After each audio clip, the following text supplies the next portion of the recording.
ಒಂದು ದೊಡ್ಡ ಸಮುದ್ರದ ಇನ್ನ ಇಲ್ಲಿ ದಡದಲ್ಲಿ ಕಾಲಿಡ್ತಾ ಇದ್ದೀನಿ ಅನ್ನಿಸ್ತಾ ಇದೆ. ಸೊ ಮಹಾನಟಿ ಆಗಿದ ತಕ್ಷಣ ನಾನು ಬಿಗ್ ಸ್ಕ್ರೀನ್ಗೆ ಬರ್ಬೇಕಂತಾನೆ ನನ್ನ ಮೈಂಡ್ ಸೆಟ್ ಇತ್ತು. ಒಂದು ತುಂಬಾ ಆಡಿಷನ್ಸ್ ಕೊಟ್ಟಿದ್ದೀನಿ ಸೀರಿಯಲ್ಸ್ಗೆ. ಐ ಮೀನ್ ಆಡಿಷನ್ ಎಲ್ಲ ಇನ್ನ ಕಲಿಕೆ. ಸೊ ನಾನು ಹೋಗಿದ್ದೆ, ನೀವ್ ಯಾಕೆ ಮಹಾನಟಿಗೆ ಬಂದಿರಾ ಅಂದ್ರೆ, ನಾನು ಬರೀ ನಟಿ ಅಲ್ಲ ಮಹಾನಟಿ ಆಗ್ಬೇಕು, ಅದಕ್ಕೆ ಬಂದಿದ್ದೀನಿ. ಪವಿತ್ರ ಅವ್ರ ಕ್ಯಾರೆಕ್ಟರ್ಗೆ ತುಂಬ ಚಾಲೆಂಜಿಂಗ್ ರೋಲ್ ಅದು. ಅದನ್ನ ಒಪ್ಕೊಂಡು ಮಾಡೋವಂಥ ಒಂದು ಗಟ್ಸ್ ಯಾರಿಗೂ ಇಲ್ಲ. ಆ್ಯಕ್ಚುಲಿ ನಾವು 20-25+ ಮೆಂಬರ್ಸ್ಗೆ ನಾವು ಅಪ್ರೋಚ್ ಮಾಡಿದ್ವಿ. ದೊಡ್ಡ ಇಂಟೆನ್ಸ್ ಸೀನ್ ಇತ್ತು. ಸೊ ಅಲ್ಲಿ ಒಬ್ರು ಡೈರೆಕ್ಟರ್ ಹೇಳ್ಬಿಟ್ರು, ಇದನ್ನೆಲ್ಲ ಇಲ್ಲಿ ಮಾಡ್ಬೇಡಮ್ಮ, ಸಿನಿಮಾಲ್ ಮಾಡು ಅಂತ ಹೇಳ್ಬಿಟ್ರು. ಹೇಳ್ತೀನಿ, ನನಗೆ old school, old stories, old heroines ಎಲ್ಲರೂ ತುಂಬಾ ಇಷ್ಟ. ಸೊ ನನಗೆ ಕಲ್ಪನಾ ಮ್ಯಾಮ್ ಇಷ್ಟ, ಮತ್ತೆ ಸರಿತಾ ಮ್ಯಾಮ್. ವಾಂಟೆಡ್ಲಿನೋ ಅನ್ವಾಂಟೆಡ್ಲಿನೋ ನೋಡ್ತಿರ್ತೀವಲ್ಲ, ಅಬ್ಸರ್ವೇಷನ್ ಅದು ಹೋಗುತ್ತೆ, ತಗೊಳುತ್ತೆ. ನಿಮ್ಮ ಲೈಫಲ್ಲಿ ಏನು ಹುಡುಕ್ತಾ ಇದ್ದೀರಿ? ಫುಲ್ಫಿಲ್ಮೆಂಟ್ ಹುಡುಕ್ತಾ ಇದ್ದೀನಿ. ಸೊ ರೈಟ್ ನಾವು ನನಗೆ ಸಿನಿಮಾ ಮಾಡೋವಾಗ, ಕ್ಯಾಮ್ರಾ ಮುಂದೆ ಇರೋವಾಗ ನಾನು ಸ್ವಲ್ಪ ಮೆಥಡ್ ಆಕ್ಟಿಂಗ್ ಕಡೆ ಇನ್ಕ್ಲೈನ್ ಆಗೋದ್ರಿಂದ ನನಗೆ ಒಂಥರ ತುಂಬಾ ಕಾನ್ಶಿಯಸ್ಸು. ನಾನೇನಿದ್ದೀನಿ ಅದಕ್ಕೆ ವಿಭಿನ್ನವಾಗಿ ಏನಾದರೂ ಮಾಡಬೇಕು ಅಂತ ಅನ್ಸುತ್ತೆ ನನಗೆ. ಬಿಕಾಸ್ ನಾನು ರಿಯಲ್ ಲೈಫಲ್ಲಂತೂ ಹಂಗಿರೋಕ್ಕಾಗಲ್ಲ. ಅಗೇನ್ ಓಲ್ಡ್ ಸ್ಕೂಲ್ ಅಂತ ಇರೋದ್ರಿಂದ ನಂಗೆ ಅನಂತ್ ನಾಗ್ ಸರ್ ಅವ್ರ ಅಭಿನಯ ತುಂಬಾ ಇಷ್ಟ. ಡೈಲಿ ಮಾಧ್ಯಮ ಫಾಲೋ ಮಾಡಿ, ಮತ್ತೆ ಮತ್ತೆ ವಿಸಿಟ್ ಮಾಡ್ತೀರಿ.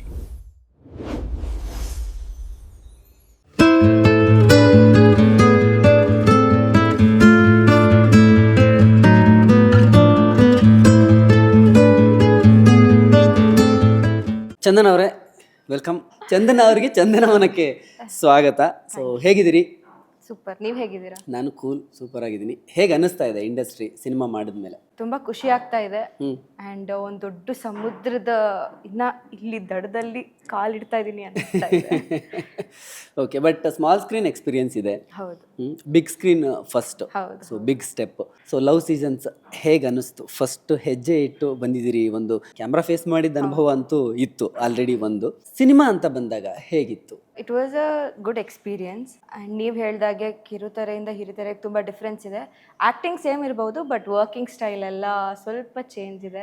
ಅಲ್ಲಿ ಒಂದು ಟೈಮ್ ಸ್ಕೆಡ್ಯೂಲಲ್ಲಿ ಇತ್ತು, ಇಲ್ಲಿ ಒಂದು ಟೈಮ್ ಸ್ಕೆಡ್ಯೂಲಲ್ಲಿ ವರ್ಕ್ ಮಾಡ್ತಿದ್ವಿ. ಸೊ ಅದು ಒಂದು ಡಿಫ್ರೆನ್ಸ್. ಆದರೆ ಆಬ್ವಿಯಸ್ಲಿ ಇದೆ ಟೀಮ್ ಎಲ್ಲ ನ್ಯೂ ಕಮರ್ಸ್. ಸೊ ನಾವು ಕಲಿಯೋದು, ನಮ್ಮಿಂದ ಅವರು ಕಲಿಯೋದು. ಸೊ ಈ ಥರ ಕಲಿಕೆ ಆಗ್ತಾ ಇತ್ತು ಎಲ್ಲರ ನಡುವೆನೂ.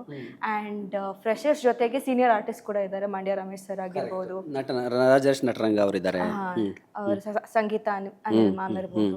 ಸೊ ಇವ್ರ ಜೊತೆ ಎಲ್ಲಾನು ಕಾಲ ಕಳಿಯೋಕ್ಕೆ ಸಮಯ ಸಿಕ್ತು ನಮಗೆ. ಸೊ ಅಲ್ಲೂ ತುಂಬಾ ಕಲಿತೆ. ಆನ್ ಸ್ಕ್ರೀನ್, ಆಫ್ ಸ್ಕ್ರೀನ್ ಎರಡೂ ಕಡೆ ಲರ್ನಿಂಗ್ ನಡೀತಾ ಇತ್ತು. ಯಾಕೆ ಈ ಪಾತ್ರನೇ ಅಥವಾ ಈ ಸಿನಿಮಾನೇ ನಿಮ್ಗೆ ಡೆಬ್ಯೂ ಆಗಬೇಕಾಗಿತ್ತು ಅಂತ? ಇದಕ್ಕಿಂತ ಮೊದಲು ಏನಾದರೂ ಬೇರೆ ಸಿನಿಮಾಗಳ ಕತೆ ಕೇಳಿದ್ರಾ ಅಥವಾ ಇದೇ ಫಸ್ಟ್ ಕತೆನಾ? ಕೇಳಿದ್ದೆ ಆಬ್ವಿಯಸ್ಲಿ, ಬಟ್ ನನಗೇನು ಅನ್ನಿಸ್ತಂದ್ರೆ ಸ್ಟೋರಿ ಜೊತೆಗೆ ಟೀಮು ಕೂಡ ಅಷ್ಟೇ ಮ್ಯಾಟರ್ ಆಗುತ್ತೆ. ಆದ್ರಿಂದ I was looking for A team and a story that ನನಗೆ ಎರಡು ಇಷ್ಟ ಆಗೋ ಥರ. ಸೊ ಮಹಾನಟಿ ಆಗಿದ ತಕ್ಷಣ ನಾನು ಬಿಗ್ ಸ್ಕ್ರೀನ್ಗೆ ಬರಬೇಕಂತಾನೆ ನನ್ನ ಮೈಂಡ್ ಸೆಟ್ ಇತ್ತು. I was looking forward. And ಅದೇ ಟೈಮ್ಗೆ ಕೃತ್ವಿಕ್ ಅವ್ರು ನನಗೇನು ಅಪ್ರೋಚ್ ಮಾಡಿದ್ರು. ಸೊ ಐ ಥಾಟ್ ನನಗಿಷ್ಟ ಆಯಿತು. ಪಾತ್ರದ ಪ್ಲೇಸ್ಮೆಂಟ್ ಆಗಿರ್ಬೋದು, ಟೀಮ್ ಆಗಿರ್ಬೋದು, ಅವ್ರಿಗಿದ್ದ ವಿಷನ್ ಆಗಿರ್ಬೋದು, ಎಲ್ಲ ನನಗಿಷ್ಟ ಆಯಿತು. ಸೊ ಅದರಿಂದ I thought okay, maybe this is a good start ಅಂದ್ಬಿಟ್ಟು I took up the project. ನಟಿಯಾಗೋದೇ ನಿಮ್ಮ ಕನಸಾಗಿತ್ತಾ? ಮಹಾನಟಿಗೆ ಹೇಗೆ ಹೋದ್ರಿ ಅಂತ? ನಾನು ನಟಿ ಆಗೋದೇ ನನ್ನ ಕನಸಿತ್ತು. ಚಿಕ್ಕ ವಯಸ್ಸಲ್ಲಿ ಭರತನಾಟ್ಯಂ ಕಲಿತಿದ್ದೆ, ಕ್ಲಾಸಿಕಲ್ ಡ್ಯಾನ್ಸ್. ಸೊ ಅದರಲ್ಲಿ ನನಗೆ ಅಭಿನಯ ಅನ್ನೋ ಒಂದು ಅಂಶನೇ ತುಂಬಾ ಇಷ್ಟ ಆಗೋಯ್ತು. ಅದರಲ್ಲಿ ನೃತ್ಯ, ನಾಟ್ಯ ಆ ಥರ ಎಲ್ಲ ಇರೋದ್ರಿಂದ ಅದೊಂದು ಎಕ್ಸ್ಪ್ರೆಷನ್ ಕಂಪ್ಲೀಟ್ಲಿ ಎಲ್ಲವನ್ನು ಒಳಗೊಂಡಂತೆ. ಅದರಲ್ಲಿ ಅಭಿನಯ, ನವರಸ ಅದು ತುಂಬ ಇಷ್ಟ ಆಯಿತು ನನಗೆ. ಸೊ ಅದಕ್ಕೆ ಸ್ಕೂಲಿಂಗ್ ಆಗಿದ ತಕ್ಷಣ ನಾನು ಥಿಯೇಟರ್ ಟೀಮ್ಸ್ ಜಾಯ್ನ್ ಆಗಿಬಿಟ್ಟೆ. ಅಲ್ಲಿ ನವರಸಗಳಿರ್ಬೋದು, ಎಲ್ಲ ಬಾಡಿ ಮೈಂಡ್ ವರ್ಕ್ ಎಲ್ಲ ಏನಿತ್ತು ಅದು ಮಾಡಿದೆ. ಅದಾದಮೇಲೆ ಐ ವಾಸ್ ಟ್ರೈಯಿಂಗ್. ಒಂದು ತುಂಬಾ ಆಡಿಷನ್ಸ್ ಕೊಟ್ಟಿದ್ದೀನಿ ಸೀರಿಯಲ್ಸ್ಗೆ. ಐ ಮೀನ್ ಆಡಿಷನ್ ಎಲ್ಲ ಇನ್ನ ಕಲಿಕೆ. ಮಹಾನಟಿ ಆದ್ಮೇಲೆ ತುಂಬಾ ಆಡಿಷನ್? ಅಲ್ಲ, ಮಹಾನಟಿ ಮುಂಚೆ ಬರಕ್ ಮುಂಚೆನೆ ನಾನು ಟ್ರೈ ಮಾಡ್ತಿದ್ದೆ. Okay okay okay, but ಆಗಿರ್ಲಿಲ್ಲ.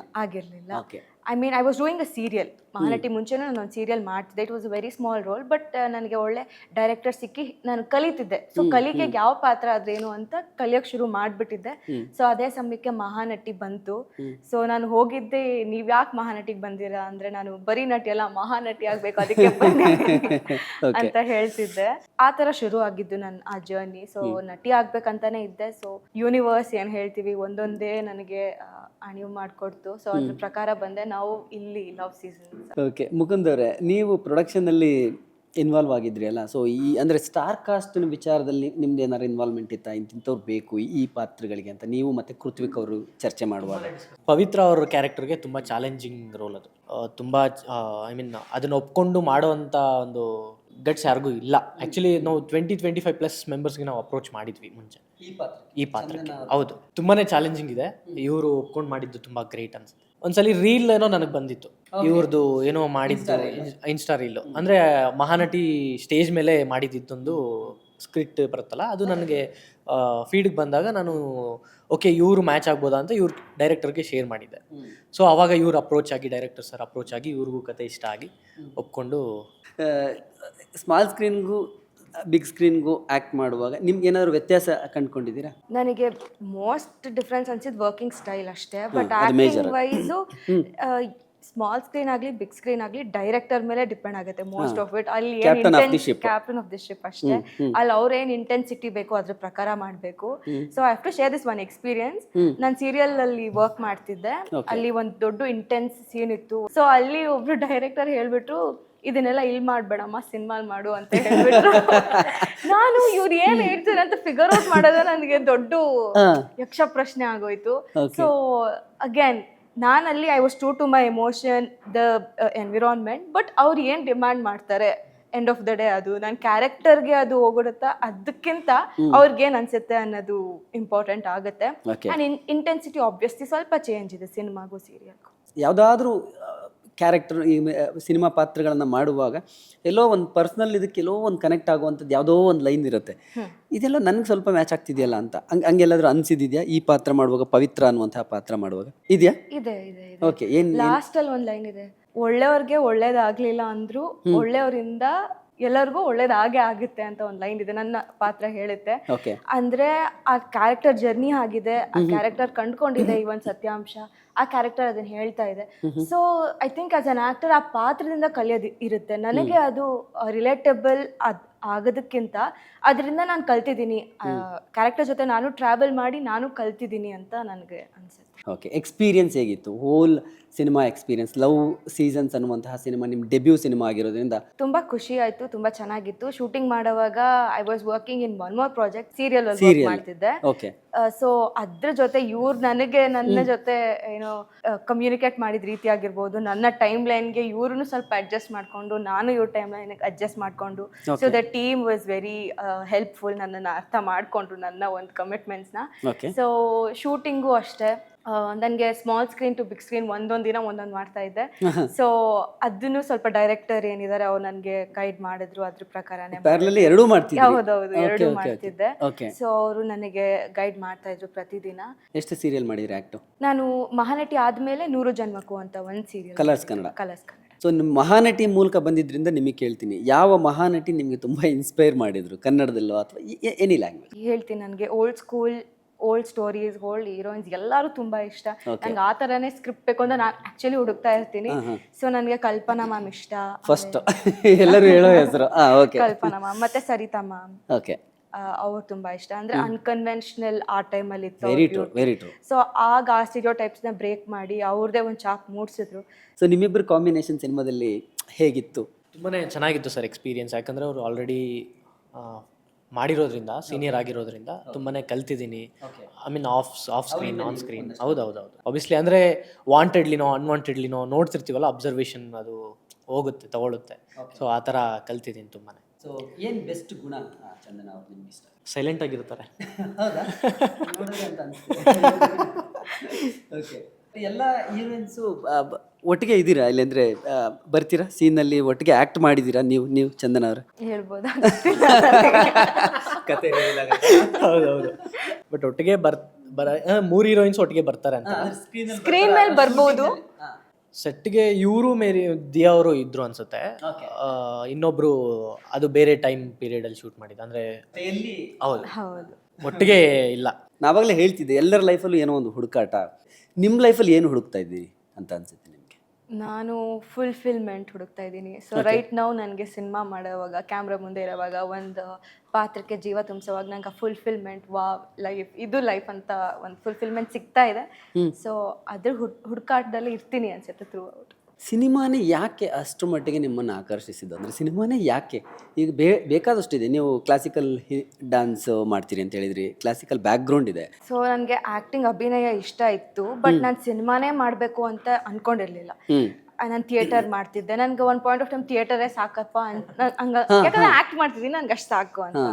ಆಮೇಲೆ ಅದೊಂದು ಸಂತೃಪ್ತಿ ಕೊಡುತ್ತೆ ಆಕ್ಚುಲಿ ಅಲ್ವಾ ಥಿಯೇಟರ್. ಹೌದು ಹಾಗಿತ್ತು ಹಂಗೆ ವರ್ಕ್ ಮಾಡುವಾಗ. ಆಮೇಲೆ ಐ ವಾಂಟೆಡ್ ಮೋರ್ ಲೈಫಲ್ಲಿ, ಅದೇ ಅನ್ಸುತ್ತೆ, ಫುಲ್ಫಿಲ್ಮೆಂಟ್ ಆಗಿದ ತಕ್ಷಣ ಯು ವಾಂಟ್ ಮೋರ್ ಅನ್ಸುತ್ತೆ. ಎಕ್ಸಾಕ್ಟ್ಲಿ. ಸೊ ಹಾಗೆ ಆಡಿಷನ್ಸ್ ಕೊಡೋಕೆ ಶುರು ಮಾಡಿದೆ. ಆಮೇಲೆ ಮಹಾನಟಿ ಸಿಕ್ತು, ಸೀರಿಯಲ್, ಆಮೇಲೆ ಮಹಾನಟಿ. ಸೊ ಮಹಾನಟಿ ಮಾಡೋವಾಗ ಆಕ್ಚುಲಿ ಹೇಳ್ಬೇಕಂದ್ರೆ ಮಹಾನಟಿ ಕೊಟ್ಟಿದ್ ಕನ್ಸು ನನಗೆ ಸಿನಿಮಾ ಅನ್ನೋದು.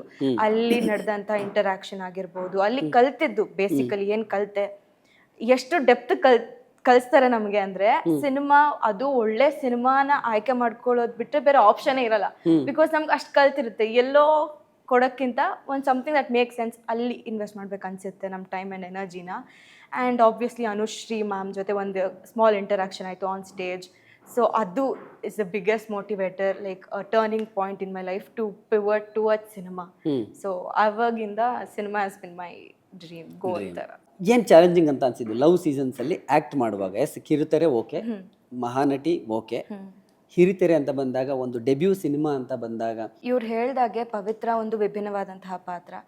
It was quite challenging, but ತುಂಬಾ ಚಾಲೆಂಜಿಂಗ್ ಏನಿರಲಿಲ್ಲ. ಐ ಮೀನ್ ಈ ಥರ ಒಂದು ಜಾನ್ರನ ಆಯ್ಕೆ ಮಾಡಿ ತುಂಬಾ ಜನ ಮಾಡಿದ್ದಾರೆ. ಸೊ ಅವರೆಲ್ಲ ನೆನಪಾದ್ರು ಒಂದು ಸೆಕೆಂಡ್ ನನಗೆ. ನಾನು ಮಾಡಿದ್ದು ತುಂಬಾ ಕಡಿಮೆ ಇಂಟೆನ್ಸಿಟಿ, ಬಟ್ ನನಗೇನೆ ಸ್ವಲ್ಪ ತಗೊಳಕ್ ಕಷ್ಟ ಆಯಿತು.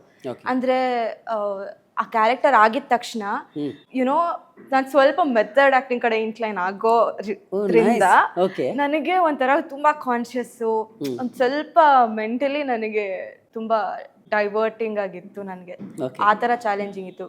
ಬಿಟ್ರೆ ಮೂವಿಯಲ್ಲಿ ಆ ಥರ ಪರ್ಟಿಕ್ಯುಲರ್ ಆಗಿ ಏನು ಚಾಲೆಂಜಿಂಗ್ ಅನಿಸ್ಲಿಲ್ಲ. ಬಟ್ ಆ ಪಾತ್ರ ಆದಾಗ ದ ಎನ್ವಿರಾನ್ಮೆಂಟ್ಗೆ ನಾನು ಅಡ್ಜಸ್ಟ್ ಆಗೋಕ್ಕೆ ಸ್ವಲ್ಪ ತಳಮಳ ಆಗ್ತಿತ್ತು. ಮೆಥಡಿಕ್ ಆ್ಯಕ್ಟಿಂಗ್ ಮಾಡೋರೇ ಸೈಲೆಂಟ್ ಆಗಿರ್ತಾರ ಅಥವಾ ಸೈಲೆಂಟ್ ಆಗಿರೋರೆಲ್ಲ ಮೆಥಡಿಕ್ ಆ್ಯಕ್ಟಿಂಗ್ ಹೋಗ್ತಾರಾ ಅನ್ನೋದು ನನಗೆ ಯಾವಾಗಲೂ ಅದೊಂದು ಯಾಕೆ ಅಂದರೆ ಅದನ್ನು ಹೀರೋಯಿನ್ಗಳು ಅದನ್ನು ಆಯ್ಕೆ ಮಾಡ್ಕೊಳ್ಳೋದು ತುಂಬ ಕಡಿಮೆ ನಾನು ನೋಡಿರೋದು. ಅಂದರೆ ನಾನು ಇದನ್ನು ಮಾಡ್ಬೇಕಂತ ಚೂಸ್ ಮಾಡಿಲ್ಲ. ಅಂದರೆ ಆ ಕ್ಯಾರೆಕ್ಟರ್ ಮಾಡ್ತಿದ್ದಂಗೆ ನನಗೆ ಅನ್ಸಕ್ಕೆ ಶುರು ಆಯಿತು, ಈ ಪಾತ್ರ ಅಲ್ಲದೆ ಎಷ್ಟು ಪಾತ್ರ ಮಾಡಿದ್ರು ಆ ಥರ ಆಡೋಕ್ಕೆ ಶುರು ಮಾಡಿಬಿಡ್ತೀನಿ ನಾನು. ಆ ಮೆಂಟಲಿ ನಾನು ಆ ಥರ ಆಗ್ಬಿಟ್ಟಿರ್ತೀನಿ. ಸೊ ಅದರಿಂದ ಆಚೆ ಬರೋಕ್ಕೆ ತುಂಬ ಟೈಮ್ ತಗೊಳ್ತೀನಿ ಕೂಡ. ಸೊ ಆ ಇಂಟೆನ್ಸ್ ಎಮೋಷನ್ಸ್ ನನಗೆ ಗೊತ್ತಿಲ್ಲದೆ ಅದು ಆಗ್ಬಿಡುತ್ತೆ. ನಾನು ಮೆಥಡ್ ಆ್ಯಕ್ಟಿಂಗೇ ಮಾಡಬೇಕು ಅಂತೇನು ಇರೋದಿಲ್ಲ, ಬಟ್ ಇಟ್ ಜಸ್ಟ್ ಹ್ಯಾಪನ್ಸ್. ಹೇಗೆ ಒಬ್ಬ ಮುಕುಂದ್ ಆ್ಯಸ್ ಅನ್ ಆ್ಯಕ್ಟರ್ ನಿಮ್ಮ ಜೊತೆಲಿ? ಮುಕುಂದ್ ಅವರು ಅಷ್ಟೇ ನೋಡೋಕೆ ಸೈಲೆಂಟ್ ಆಗಿರ್ತಾರೆ. ಅವ್ರು ಪರ್ಫಾರ್ಮ್ ಮಾಡುವಾಗ ಮಾಡ್ತಾರೆ, ಟೀಸರಲ್ಲೆಲ್ಲ ಆಲ್ರೆಡಿ ನೋಡಿರ್ತೀರ. ಸೊ ಹಾಗೆ. ಆ್ಯಂಡ್ ನಮ್ಮ ಇಂಟರಾಕ್ಷನ್ ಅಷ್ಟೇ. ಅವರು ಹೇಳ್ದಂಗೆ ನನ್ನಿಂದ ಅವ್ರು ಕಲಿಯೋದು, ನಾನು ಅವರಿಂದ ಕಲಿಯೋದು ಆಬ್ವಿಯಸ್ಲಿ ಆಗ್ತಿತ್ತು, ನಮ್ಮ ಕಮ್ಯುನಿಕೇಷನ್ ಏನಿದೆ. ಮತ್ತು ಇಬ್ಬರು ಸೈಲೆಂಟ್ ಆಗಿರೋದ್ರಿಂದ ಜಾಸ್ತಿ ಏನು ಮಾತಾಡಿಲ್ಲ ನಾವು. ಆ್ಯಂಡ್ ನಮ್ಮ ಪಾತ್ರಗಳು ಅಷ್ಟೇ ಹಾಗೆ ಇದೆ, ತುಂಬ ಸೂಕ್ಷ್ಮವಾಗಿ ಆರಾಮಾಗಿರೋ ಕ್ಯಾರೆಕ್ಟರ್ಸ್ ಆಗಿರೋದ್ರಿಂದ ಆ ಥರ ಏನು ಇಲ್ಲ ಪರ್ಟಿಕ್ಯುಲರ್ ಆಗಿ. But it was nice working with him. And ಇವ್ರ ಪ್ರೊಡಕ್ಷನ್ ಅಲ್ಲೂ ಇರೋದ್ರಿಂದ so it was nice. So 2 departments ಅಲ್ಲೂ ಇರೋದ್ರಿಂದ, ಆಕ್ಟಿಂಗ್ ಅಂಡ್ ಪ್ರೊಡಕ್ಷನ್ ಅಲ್ಲೂ ಇರೋದ್ರಿಂದ ಇಟ್ ವಾಸ್ ನೈಸ್. ಅಲ್ಲೂ ತುಂಬಾ he did his work very perfectly. Acting ಅಲ್ಲೂ ತುಂಬಾ ಪರ್ಫೆಕ್ಟ್ ಆಗಿ ಮಾಡಿದ್ದಾರೆ. ಸೊ ಯಾ, ಮುಕುಂದ್ ಎಲ್ಲರೂ ನಿಮ್ಮ ಬಗ್ಗೆ ಸೈಲೆಂಟ್ ಅಂತ ಹೇಳ್ತಿದ್ದಾರೆ. ನನಗೆ ಪಾತ್ರನೂ ಸೈಲೆಂಟ್ ಅಂತ ಇವ್ರು ಹೇಳಿದ್ರು. ನೀವು ಸೈಲೆಂಟ್ ಇರೋದಕ್ಕೆ ಯಾಕೆ ಟೆನ್ಷನ್? ಆರಾಮಾಗಿ ಸೈಲೆಂಟ್ ಆಗಿರೋದು ಒಂದು ಪಾತ್ರನೇ ಮಾಡೋಣ ಅಂತ ನೀವು ಕೂತ್ಕೊಂಡು ಆ ಥರದ್ದು ಏನಾದ್ರು ಡಿಸ್ಕಸ್ ಮಾಡ್ಕೊಂಡು? ಇಲ್ಲ ಸರ್, ನಾನೇನಿದ್ದೀನಿ ಅದಕ್ಕೆ ವಿಭಿನ್ನವಾಗಿ ಏನಾದರೂ ಮಾಡಬೇಕು ಅಂತ ಅನಿಸುತ್ತೆ ನನಗೆ. ಬಿಕಾಸ್ ನಾನು ರಿಯಲ್ ಲೈಫಲ್ಲಂತೂ ಹಂಗೆ ಇರೋಕ್ಕಾಗಲ್ಲ. ನನ್ನ ಬಾಡಿ ನಾನು ಸಪೋರ್ಟ್ ಮಾಡಲ್ಲ ಆ ಥರ. ಸೊ ಆ್ಯಕ್ಟಿಂಗ್ ಅಂತ ಬಂದಾಗ ನನಗೆ ಆ ಚಾನ್ಸಸ್ ಇದೆ, ಆ ಸ್ಪೇಸ್ ಇರುತ್ತೆ. ಸೊ ಅದನ್ನು ಯುಟಿಲೈಸ್ ಮಾಡ್ಕೋಬೇಕು ಅಂತ ಅನಿಸುತ್ತೆ ನನಗೆ. ಬಡಿ ಇದೆಲ್ಲ ಇಷ್ಟನೇ, ಬಟ್ ಕಂಟೆಂಟ್ ಇರಬೇಕು, ಓವರ್ ಡೆಪ್ತ್ ಎಮೋಷನ್ ಇರಬೇಕು. ಅದು ಯಾವಾಗ ಅಂತಂದರೆ ಒಬ್ಬ ಹೀರೋ ಆಗಿ ನಿಮ್ಮನ್ನು ನೀವು ಪ್ರೂವ್ ಮಾಡ್ಕೊಂಡ ಮೇಲೆ ಅದನ್ನು ಮಾಡಿದ್ರೆ ಬಹುಶಃ ಜನಕ್ಕಿನ್ನೂ ಈಸಿ ಟು ಕನೆಕ್ಟ್ ಅಂತ ಅನ್ಸುತ್ತೆ. ಹೌದೌದು, ಎಕ್ಸಾಕ್ಟ್ಲಿ. ಈ ಥರ ಪಾತ್ರ ಮಾಡಿದಾಗ ಜನಕ್ಕೆ ಹತ್ರ ಆಗ್ತೀನಿ. ಸೊ ಅವಾಗ ನನಗೆ ಆ ಚಾನ್ಸಸ್ ಸಿಗುತ್ತೆ ಅಂತ. ಆಮೇಲೆ ಇದು ತುಂಬ ಒಳ್ಳೆ ರೈಟ್ ಟೈಮ್ ಅಂತ ನಾನು ಹೇಳ್ತೀನಿ. ನಾನೊಬ್ಬ ಸಿನಿಮಾ ಅನಲಿಸ್ಟ್ ಆಗಿ ನೋಡೋದಾದರೆ ಹೊಸಬರಿಗೆ ತುಂಬ ಒಳ್ಳೆ ಪ್ಲ್ಯಾಟ್ಫಾರ್ಮ್ ಇದೆ ಇವಾಗ. ಎಲ್ಲರೂ ಹೇಳ್ತಾರೆ ಸಿನಿಮಾ ಜಾಸ್ತಿ ಬರ್ತಿದೆ, ಸಿನಿಮಾ ಹೋಗ್ತಿಲ್ಲ, ಸಿನಿಮಾ ಮಾಡೋದಕ್ಕಿದ್ದು ರೈಟ್ ಟೈಮ್ ಅಲ್ಲ ಅಂತ. ಬಟ್ ಹೊಸಬರಿಗೆ ತುಂಬ ಒಳ್ಳೆಯ ಅವಕಾಶ ಇದು ಅಂತ ನನಗೆ ಅನ್ಸುತ್ತೆ. ಯಾಕಂದರೆ ಕಾಂಪಿಟೇಟರ್ಸೇ ಇಲ್ಲ, ಸ್ಟಾರ್ಗಳು ಯಾರು ಸಿನಿಮಾ ಮಾಡ್ತಾರೆ. ಸೊ ಹೊಸಬರು ಬಂದು ತಮ್ಮದು ಏನೋ ಒಂದು ವಿಷಯ ಇಲ್ಲಿ ಪ್ರೂವ್ ಮಾಡ್ಕೊಳ್ಳೋಕ್ಕೆ ಅಥವಾ ತಮ್ಮ ಟ್ಯಾಲೆಂಟನ್ನು ಪ್ರೂವ್ ಮಾಡ್ಕೊಳ್ಳೋಕ್ಕೆ ರೈಟ್ ಟೈಮ್ ಅಂತ ನನಗೆ ಅನ್ಸುತ್ತೆ. ನಿಮ್ಗೆ ಏನು ಅನ್ಸುತ್ತೆ? ಹೌದು 100% right content and right strategy use ಮಾಡಿದ್ರೆ ಡೆಫಿನೆಟ್ಲಿ ಅಲ್ವಾ? ಓಕೆ. ಸೊ ಸಿನಿಮಾ ಡೆಬ್ಯೂ ಮಾಡಿದಿರಿ, ಲವ್ ಸೀಸನ್ಸ್. ತುಂಬ ಒಳ್ಳೆ ಟೈಟಲು, ಒಂದು ಒಳ್ಳೆ ಕತೆ ಇಟ್ಕೊಂಡು ಸಿನಿಮಾ ಮಾಡಿರುವಂಥ ಒಂದು ಸಿನಿಮಾ ಇದು. ಸೊ ನೀವೆಲ್ಲ ಡೆಬ್ಯೂಟೆಂಟ್ಗಳು ಒಟ್ಟಿಗೆ ಸೇರಿರುವಂಥ ಸಿನಿಮಾ. ಏನು ಅನ್ನಿಸ್ತಾ ಇದೆ ಈ ಕ್ಷಣಕ್ಕೆ, ಈಗ ರಿಲೀಸ್ ಹಂತದಲ್ಲಿ? ತುಂಬ ಎಕ್ಸೈಟೆಡ್ ಆಗಿದ್ದೀನಿ ಏನಾಗುತ್ತೆ, ಹೇಗೆ ರಿಸೀವ್ ಮಾಡ್ತಾರೆ ಜನ ಅಂತ. ಬಟ್ ನನಗೆ ಸಿನಿಮಾಯಿಂದ ಏನು ಎಕ್ಸ್ಪೆಕ್ಟೇಷನ್ಸ್ ಇತ್ತು, ಫುಲ್ಫಿಲ್ಮೆಂಟ್ ಪರ್ಸ್ನಲಿ ಇತ್ತು, ನನಗೆ ಅದು ಫುಲ್ಫಿಲ್ ಆಗೋಗಿದೆ. ಇನ್ನೇನಿದ್ರು ಜನ ನೋಡಬೇಕು, ಜನ ನೋಡಿಬಿಟ್ಟು ಹೇಗಿದೆ ಅಂತ ಡಿಸೈಡ್ ಮಾಡಬೇಕು. And everybody from direction, production, artist, technicians ಎಲ್ಲರೂ 100% ಹಾಕಿ ಮಾಡಿದ್ದೀವಿ. ಸೊ ಇನ್ನು ಜನ ರಿಸೀವ್ ಮಾಡಬೇಕು. ಸೊ ಪ್ಲೀಸ್ ಬನ್ನಿ, ಥಿಯೇಟರಲ್ಲೇ ನೋಡಿ. ಇದೇ July 3rd 2026ಗೆ ನಮ್ಮ ಸಿನಿಮಾ ಲವ್ ಸೀಸನ್ಸ್ ಬರ್ತಾ ಇದೆ. ಸೊ ಥಿಯೇಟರ್ಗೆ ಬನ್ನಿ ಆ್ಯಂಡ್ ನಮ್ಮ ಸಿನಿಮಾ ನೋಡಿ ಮನೆಗೆ ಹೋದ್ಮೇಲೂ ನೆನೆಸ್ಕೊಳ್ತೀರಾ. ಬಿಕಾಸ್ ನಿಮ್ಮ ಲೈಫಲ್ಲಿ ನಡೆದಿರುವಂಥ ಒಂದು ಇನ್ಸಿಡೆಂಟ್ ಆದರೂ ಖಂಡಿತ ನೆನಪಾಗುತ್ತೆ. ಯಾವ ಹೀರೋ ಇಷ್ಟ ಆಗ್ತಾರೆ? ನನಗೆ ಅಗೇನ್ ಓಲ್ಡ್ ಸ್ಕೂಲ್ ಅಂತ ಇರೋದ್ರಿಂದ ನಂಗೆ ಅನಂತ್ ನಾಗ್ ಸರ್ ಅವ್ರ ಅಭಿನಯ ತುಂಬ ಇಷ್ಟ. ಅವ್ರ ಅಭಿನಯ ತುಂಬ ಇಷ್ಟ. ಬಟ್ ಯಶ್ ಸರ್ ಏನು ನಮ್ಮ ಕರ್ನಾಟಕ ಸಿನಿಮಾನ ಪ್ಯಾನ್ ಇಂಡಿಯಾ ಮಾಡ್ತಾ ಇದ್ದಾರೆ, that is also very huge. So ಅವ್ರ ಮೇಲೆ ಅಭಿಮಾನ ಖಂಡಿತ ಇದೆ. Thank you so much Chandana ಅವರೇ. Welcome to Chandanavana. Once again ಒಳ್ಳೇದಾಗಲಿ, ಗಾಡ್ ಬ್ಲೆಸ್ ಯು. ನಿಮಗೆ ಈ ಸಿನಿಮಾ ಮೂಲಕ ಒಳ್ಳೆ ಏನು ನೇಮ್ ಸಿಗಲಿ, ಸಕ್ಸಸ್ ಸಿಗಲಿ. ಎಲ್ರಿಗೂ ಕೂಡ ನಮಸ್ಕಾರಗಳು. ಈ ನಮ್ಮ ಡೈಲಿ ಮಾಧ್ಯಮ, ನಮ್ಮ ಸ್ನೇಹಿತ, ಸುಮಾರು ವರ್ಷದ ಗೆಳೆಯ, ಅಜಾತ ಶತ್ರು, ಸದಾ ನಗುಮುಖದ ವ್ಯಕ್ತಿತ್ವ, ಏನಾದರೂ ಹೊಸದಾಗಿ ಸಮಾಜಕ್ಕೆ ಕೊಡಬೇಕು, ಪತ್ರಿಕೋದ್ಯಮದಲ್ಲಿ ತನ್ನ ಹೆಸರನ್ನು ಚಿರಾಯು ಮಾಡಬೇಕು ಅಂತ ಆಸೆ ಪಡುವಂಥ, ತುಡಿತಾ ಇರುವಂಥ ಉತ್ಸಾಹಿ ಯುವಕ ನನ್ನ ಗೆಳೆಯ ಅಶೋಕ್ ಅವರ ಕನಸಿನ ಕೂಸಿದು ಡೈಲಿ ಮಾಧ್ಯಮ. ನನ್ನ ಮನಸಾರೆ, ನನ್ನ ಸಂಪೂರ್ಣ ಹೃದಯದಿಂದ ನಾನು ಶುಭವನ್ನು ಕೋರ್ತಾ ಇದ್ದೀನಿ. ಈ ಮಾಧ್ಯಮವನ್ನು ನೀವೆಲ್ಲರೂ ಕೂಡ ಪ್ರೀತಿಯಿಂದ ಸಬ್ಸ್ಕ್ರೈಬ್ ಮಾಡಿ ಬೆಳೆಸಿ.